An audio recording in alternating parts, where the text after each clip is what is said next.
Hello and welcome. It's almost the end of 2025. The year has passed by, and we are here to answer all your questions related.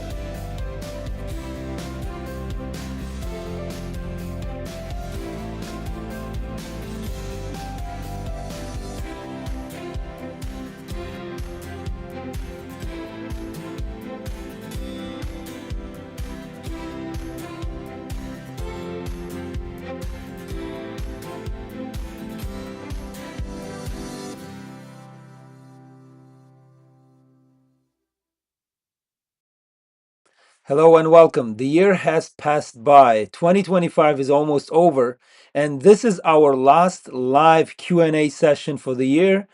So it's an opportunity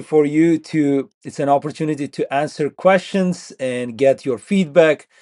Welcome to the show. Our weekly show is on Wednesday, 10:30 a.m. Toronto time. I welcome you all wherever you're joining us from. This is just a Q&A session, and we will be taking your questions and trying to answer them as much as we can. So let me just make some technical check, and if everything is okay, we will get started very soon. Stay tuned. Send us your questions. Thank you. All right. I think Uh, everybody's joining. We will take it easy this time without any presentations or any other today. Just answering your questions and you getting your answer because this is what we do all the time. So we can start from our we can start from our questions that we received from other listeners and other platforms. Today is just a Q&A session, and you can answer about Canadian immigration. Tell from and let's get welcome again for all those interested in Canada's business. Year 2025 was very active in terms of changes, in terms of policies are coming up, new programs are coming up. So we will take them one by one and answer those for your satisfaction. Okay, if you have any questions, let's start. If not, then we will get others to let me see if I received any questions from social media because sometimes I get it on my phone. One second. When there is a question, we can bring it up like this. Hello, Ziad. Hello. Where are you joining us from? So, Ziad, how are you? And are you in Canada? Are you still doing business in Canada? Okay. So when we have questions, I usually tackle them right away. But before those questions, I can make some announcements because we developed several tools on our website and we can share that with you. One second. In the meantime, just type your questions and I will answer them right away. Okay, let me open a web browser and share a screen with you. One second. All right. We have developed two specific calculators. It will calculate your chances of immigrating to Alberta Rural Entrepreneur Program, and also we created a new.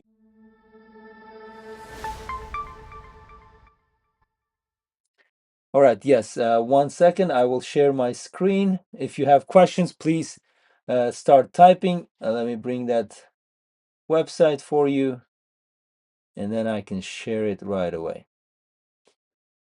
So there are two platforms that we created, and I will share that with you in a moment. But before we do, thank you for those who subscribe to our channel. Our channel is slowly growing and steadily growing. 12,889 subscribers. If you haven't subscribed, consider doing so. And we want to bring the non-subscribed viewers to 50%. So we are going from 79%, now we are at 67%, and we will go down all the way to 50% with your help.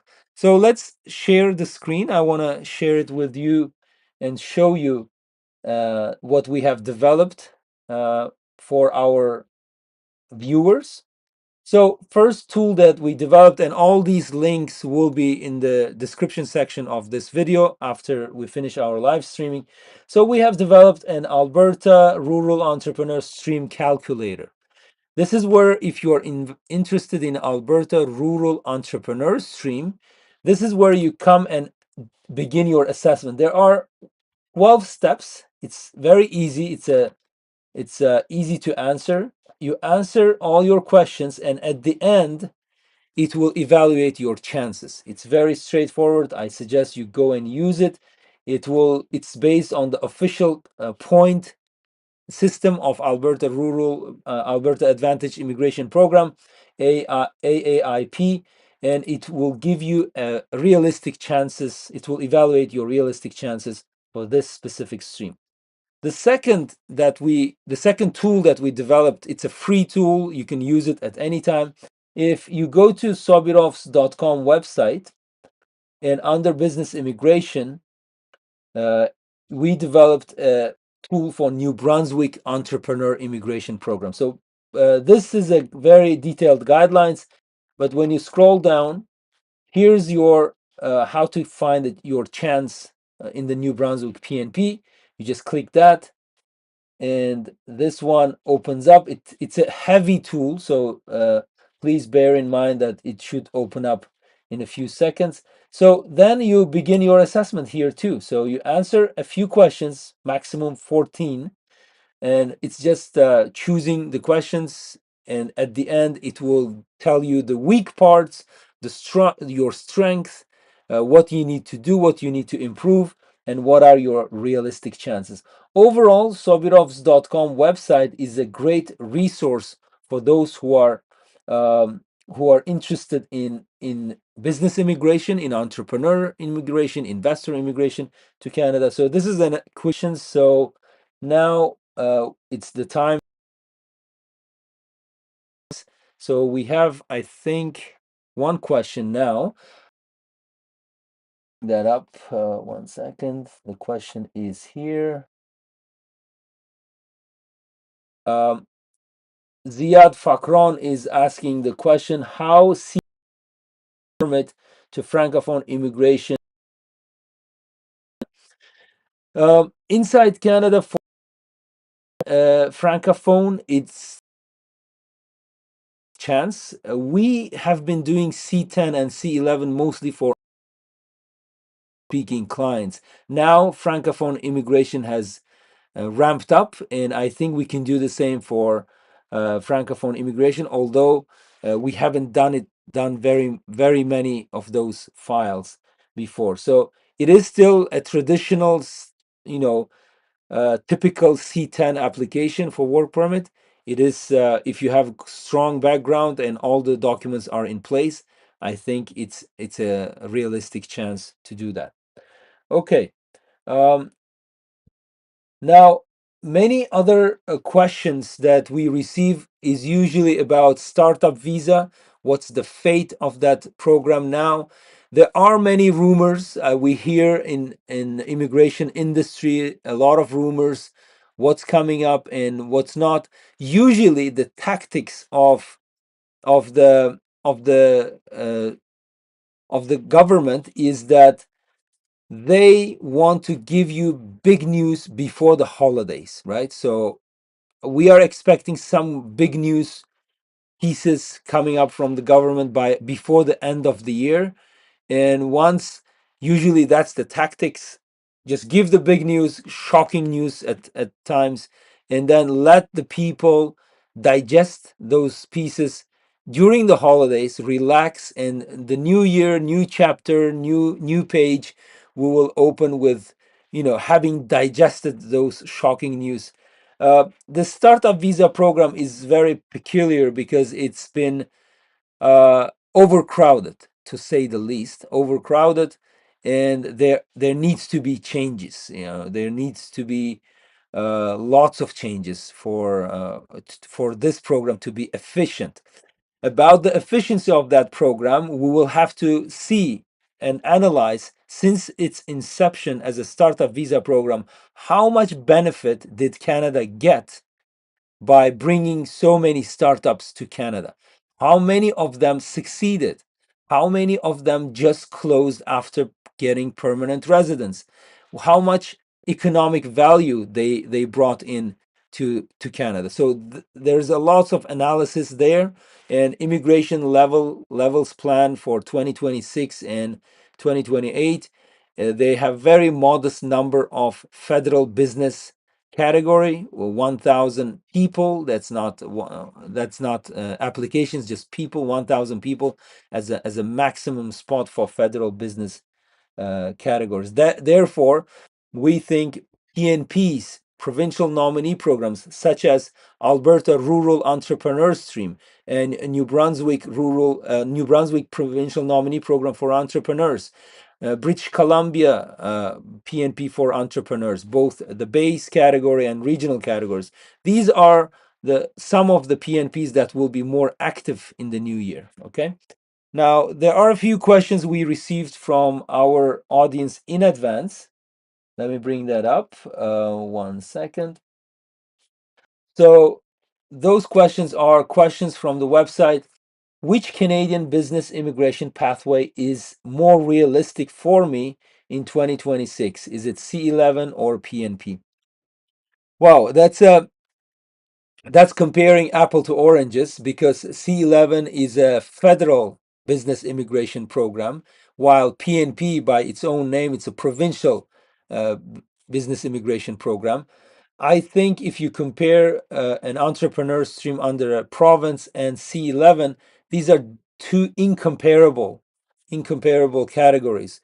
Why? Because one, C11 is a temporary work permit program, while the PNP entrepreneur stream is designed to create permanent residence for that province. So, from that perspective, I think it depends on the speed, on your business model, what you're trying to achieve by moving to Canada.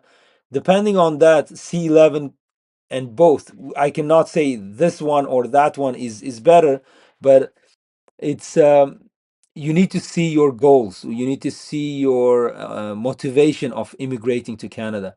Then there will be a fair analysis of your chances of which program is the best for 2026.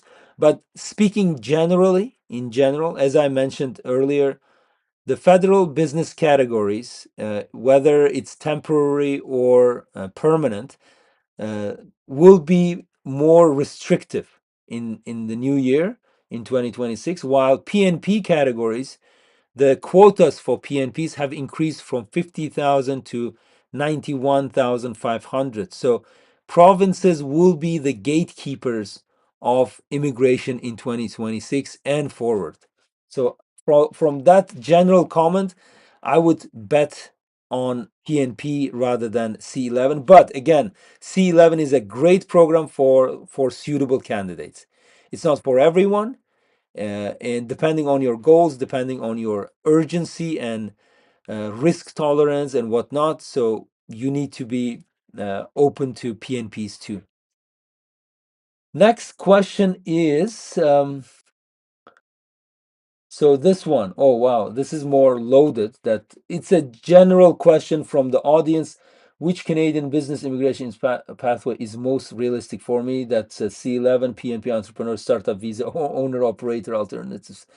That's a very loaded question. If you take the C11 startup visa and owner operator, uh, that's federal. PNP entrepreneur is moving faster these days, especially with Alberta, New Brunswick, Nova Scotia, British Columbia. We've seen many of our clients move faster under PNP because, as I said, federal government has basically outsourced the selection to provincial to provinces on through provincial nominee programs, saying to the provinces that you need to select who you want in your province, and in the new year they will be more active. Startup visa is unknown. It's very risky these days. Owner operator is again as a is a temporary process, is a temporary status in Canada. If your status is, if you want to get a permanent status in Canada, I think there are two out of this list: is PNP entrepreneur and startup visa.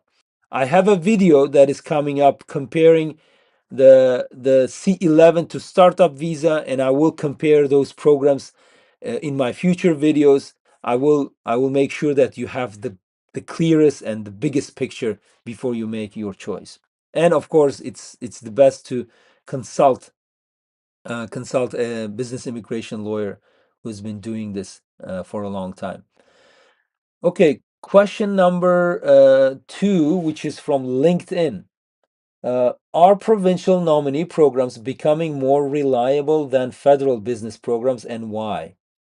One big reason they are becoming more reliable, I wouldn't call them reliable, I would call them more uh, faster in a way, right? Faster to bring you to Canada, let you run your business, and then more certain if you've satisfied the requirements of your business performance agreement. It's more or less certain that you become permanent residents, right? The federal business programs, business immigration programs such as C11, intracompany transfer, treaty investor, these are temporary. C11 and so on, C10. These are temporary ones. You come, do your business, and you are expected to go back to your home country.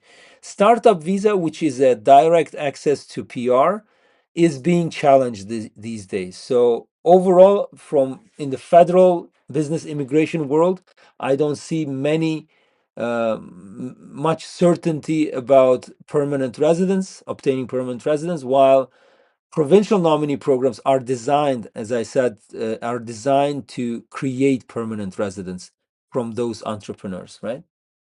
Um, if you have any comments or questions, don't hesitate. Please send me your questions, and I will try my best to answer them. If you just joined us, we were sharing some new tools on our website. That's which I want to do right now. One second.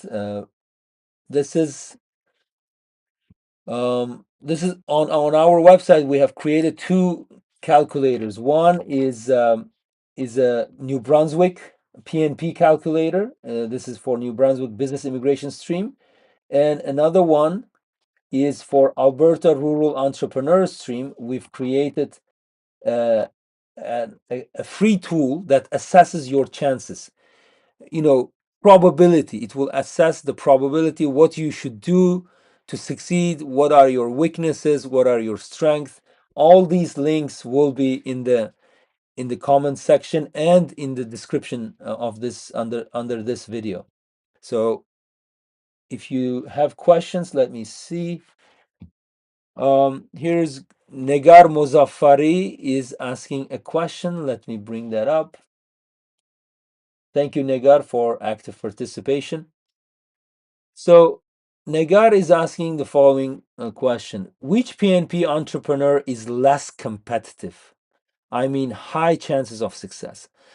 Well, 2 weeks ago, we have successfully brought in a client from Uzbekistan to Alberta Regional Rural Entrepreneur Program. That's one of the least competitive ones, and we are doing it very successfully in BC, in New Brunswick.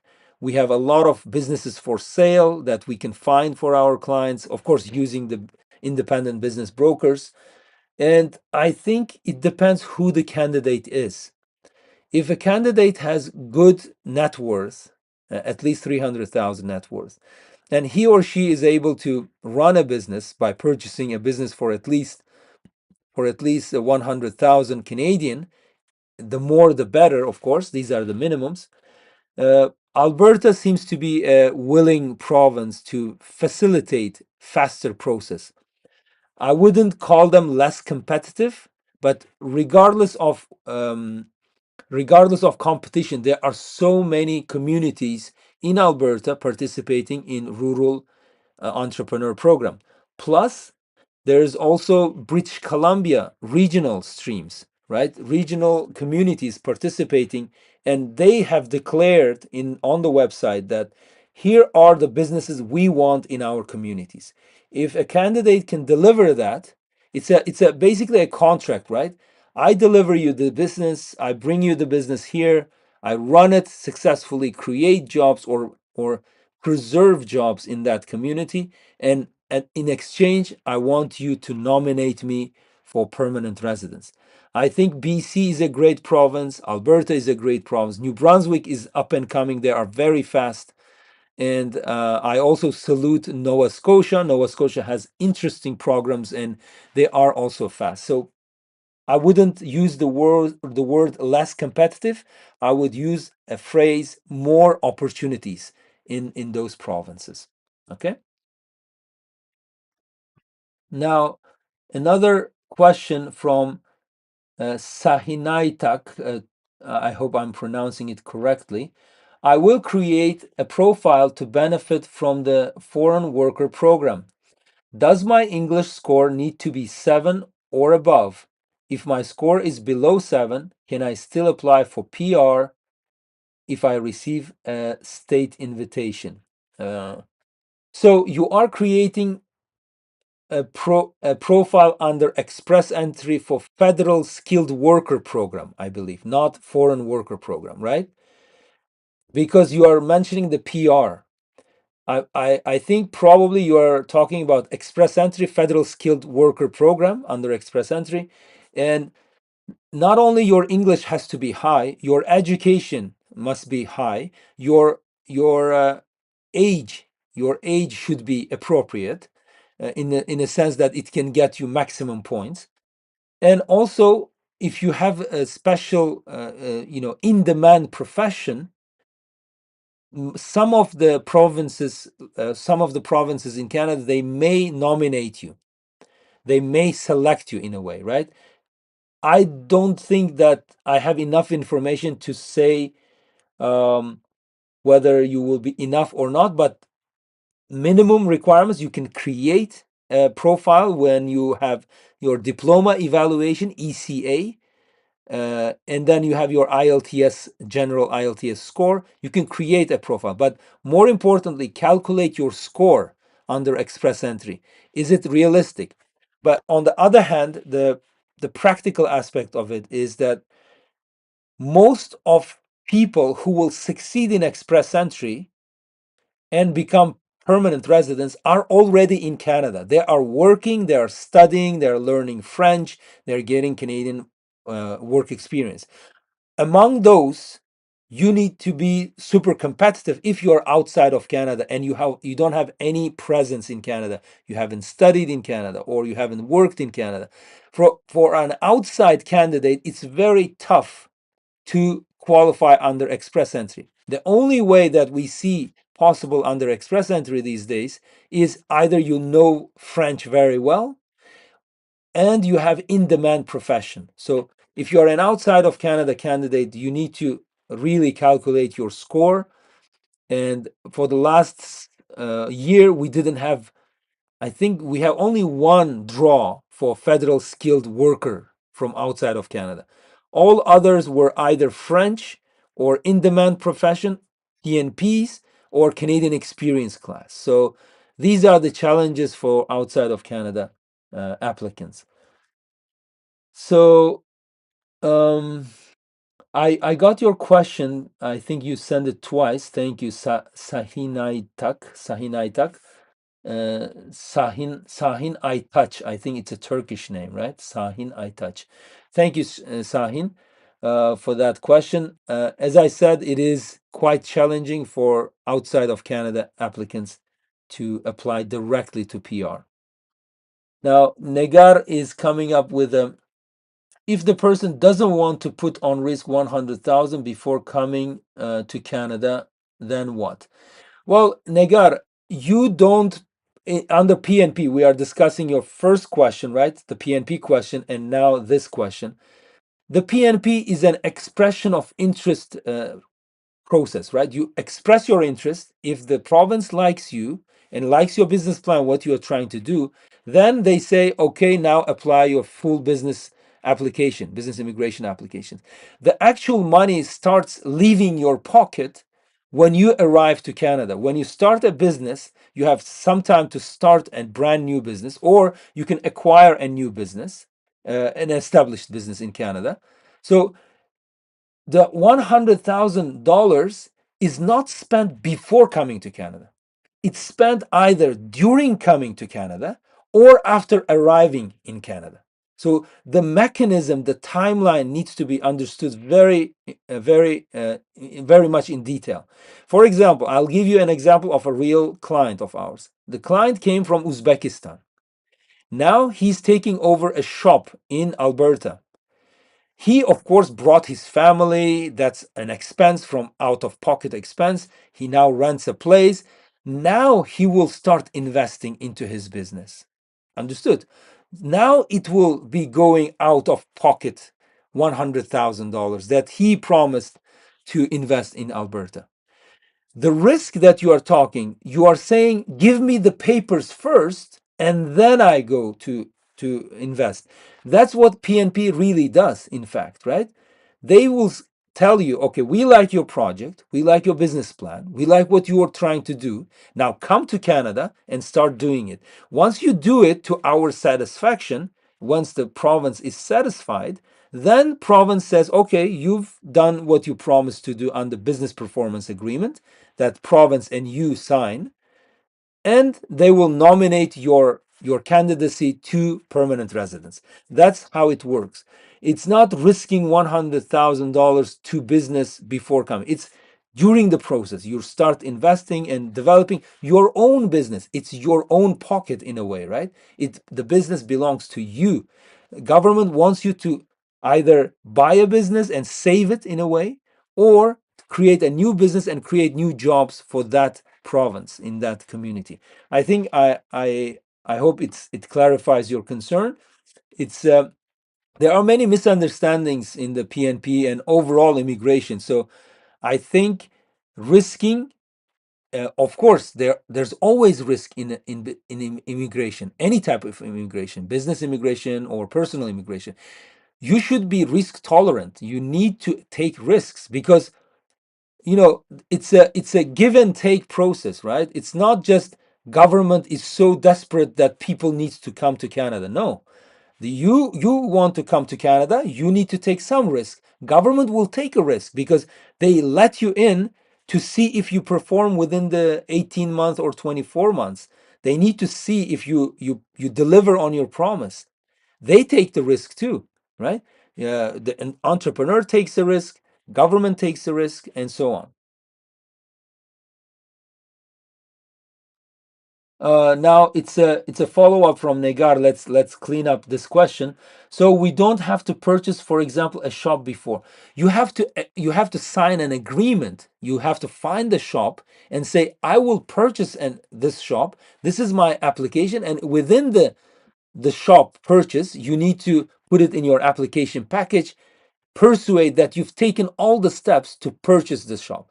Once government gives you a work permit to come to Canada, to purchase that shop and deliver on your promise. If you don't do it, you don't get the nomination, right? If you do it, you get the nomination. So it's a risk on both sides because some entrepreneurs they come to Canada and don't deliver on the promise, right?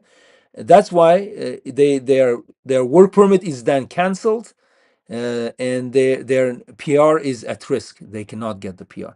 If all the sides deliver on the promise, the risk will be minimal, the success will be very high. So it's a two-way street. It's not that complicated. And $100,000 for a Canadian permanent residence, a chance to get a Canadian residence, it's very, very small amount of money. I work in global mobility for over 13 years now. People are buying passports from different countries for 400,000 US dollars. And we are talking about Canadian dollars, right? It's very fair price for to become a Canadian. Very fair price, I believe. If you disagree, I we can discuss, but it's a quite fair price.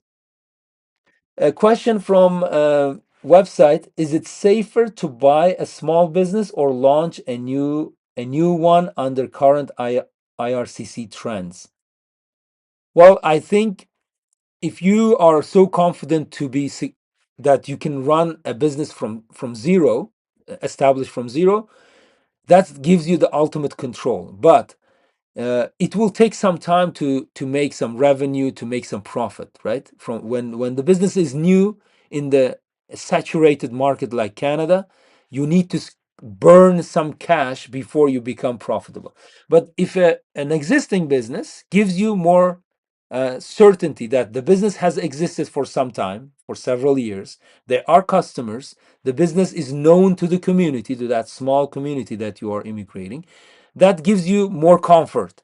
And it's maybe they also have their employees already set up in that business. Every the mechanism is still working. All you have to do is to change the management, and the business will continue to work as it was designed. So there are pros and cons on both sides. I would say buying a business is a bigger trend now among entrepreneurs. They want to see the history of the business and buy an existing one rather than starting from scratch. That's IRCC doesn't really distinguish that, but mostly entrepreneurs prefer a running business, at least a business that is making some profit, or even breaking even cost and revenue. Now another question from Facebook.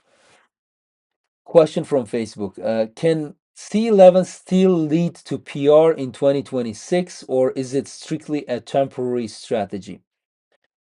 Well, there are a few nuances. C11 is a federal business immigration program. It gives you a temporary work permit, right? You come and run your business as an entrepreneur. It's a temporary program. You are expected to go back. But there are certain provinces, and Ontario is revamping its own entrepreneur stream soon. They are proposing to change it. So there are certain provinces where you do business and then you ask to be nominated, showing that you've done so much so for the business under C11. Now you want the province to nominate you. It's not Ontario yet, but it may become an Ontario project for C11 to PR strategy, because Ontario is proposing two avenues now: new business, which is classic from zero, and existing business, which is you've already done some business, you run the business, you created economic value, you created jobs, and then you can apply for entrepreneur stream under Ontario's program. But it's a proposal. Still, it's a proposal. But when it becomes a law, perhaps that could lead to PR. But as we speak now, C11 is a strictly temporary work permit program. It used to be there used to be some pathways before, but those pathways are gone, and you need to strategize. There's another nuance, is that the C11, the main applicant under C11, comes with a restricted work permit, but the spouse of that work permit holder can have open work permit, right? When a spouse works and gets Canadian work experience, that spouse may qualify under under CEC, Canadian Experience Class, right? So that way, it's not necessarily that C11 takes you to permanent residence. It's the spouse's work experience that takes you to permanent residence. So it's a teamwork in a way.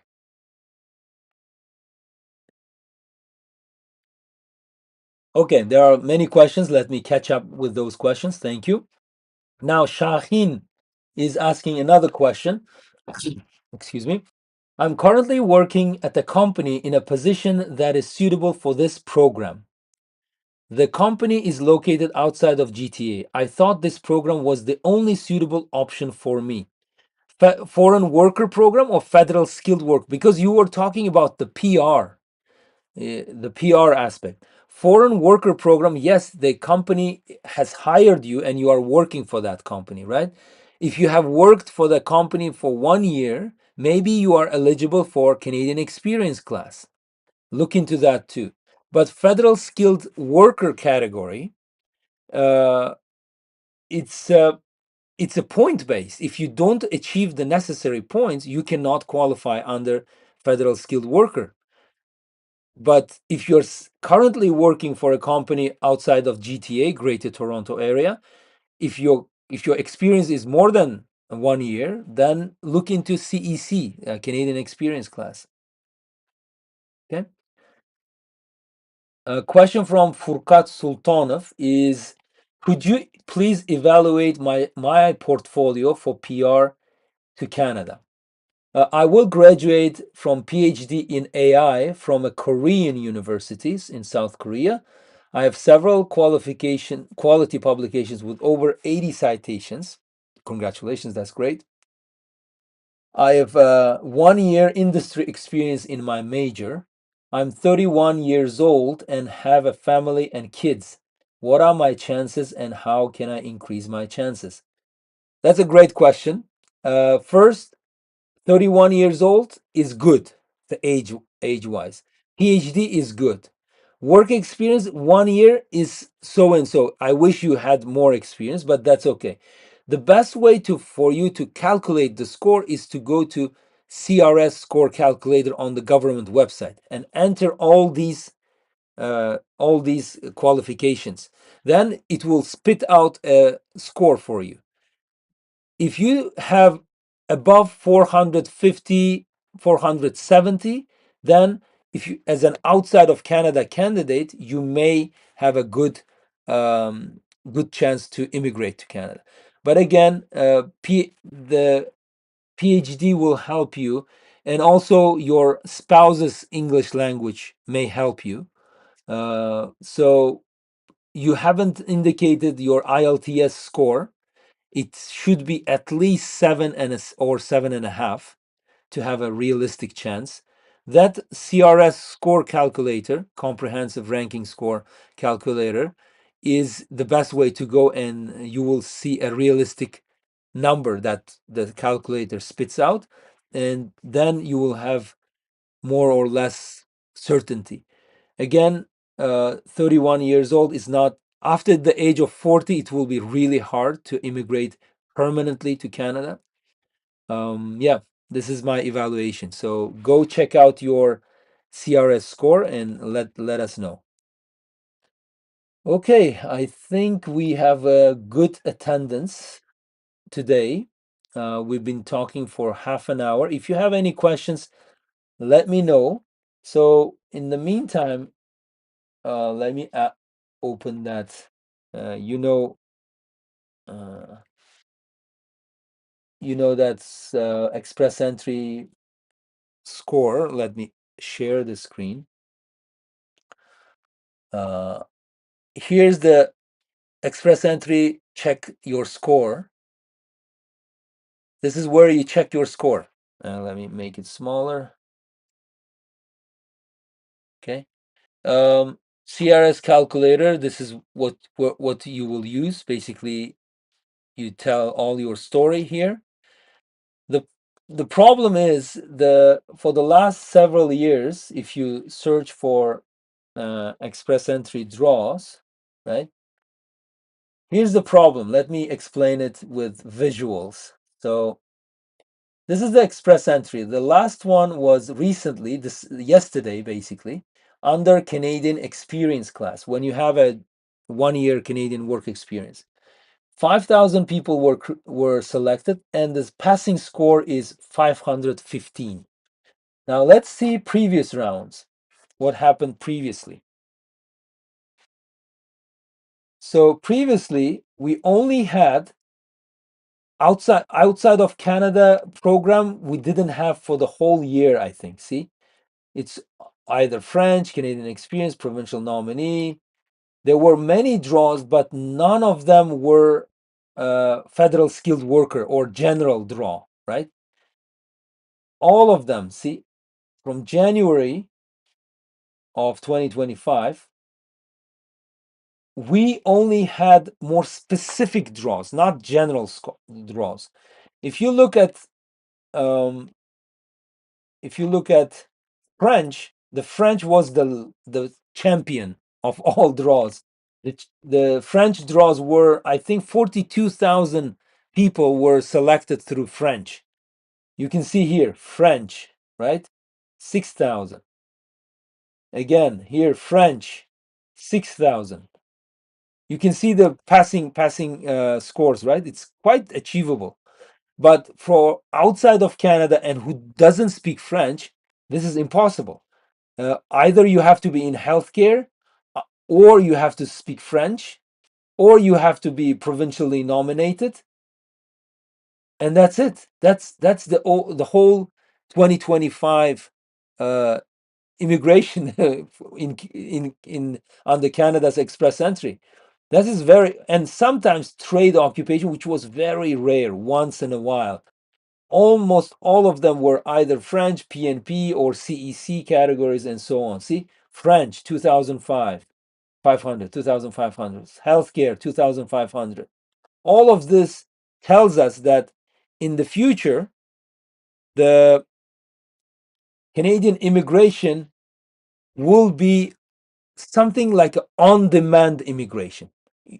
Let me explain what I mean by on-demand immigration. 1 second. On-demand in the sense that if you are in demand in Canada, then they bring an immigrant into that position. For example, if Alberta needs someone, they tell, okay, let's see the pool of candidates who are waiting for months or years in the pool. They go to the candidates pool and say, okay, choose all the healthcare nurses, like healthcare workers. That's it. It's not as previously when I immigrated 20 years ago. It was more like a huge line queue. When it's like when you enter the queue, ultimately you become PR somehow, because all you have to do is wait in a way.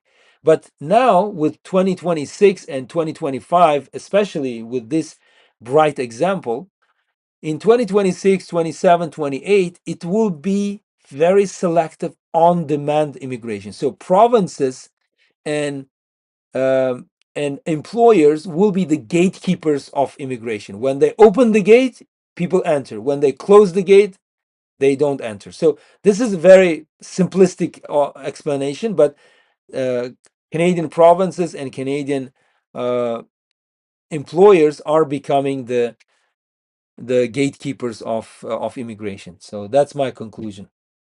Well, let me bring the questions again. All right, questions more. Furkat, all the best. You have good profile. Just select the right pathway to come to Canada. Shaheen, I appreciate your participation too. Thank you for your active participation. If anyone has other questions, let me have them. If not, then we will say goodbye for today. Today was a great discussion. And don't forget to subscribe. And thank you for those who subscribe to our channel. And we are always happy to hear from you. If you haven't, had a chance to get your questions during this live, we will be in the comment section for the next hour. So now it's 11:15 in Toronto. We will be in the question section in 1 hour, which is 12:15. Leave your questions in the comments, and we will answer them in a written format. Okay. So let me double check if there are questions. If not, then we will say goodbye. Let's take a quick break, and I'll come back if we have any questions. Okay. To stay updated on all things related to Canadian business immigration, check us out on social media. Follow us on Instagram, TikTok, LinkedIn, Facebook, and Twitter for the latest news and updates. Subscribe to our YouTube channel and click the notification bell to stay informed about the most recent immigration news, interviews with top immigration specialists, and our weekly live shows.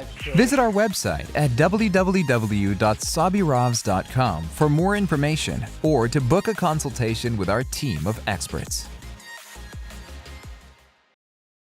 All right, it's been a very active participation. Thank you very much. If you still have questions, you can always contact us. Our team has been doing business immigration for the last 13 years. We are exclusively focused on business immigration, entrepreneur immigration, and investor immigration. We don't do personal immigration. We have decided to go in depth with one area and to become proficient in that. Thank you for your active participation. So, I don't have any other questions, I believe. Let me double check the comment section. No, no other questions. Then we will say goodbye. Have a great day. Enjoy the rest of the week and see you in the new year. This was the last live session, but stay tuned. We will publish new videos and articles going forward. Thank you very much.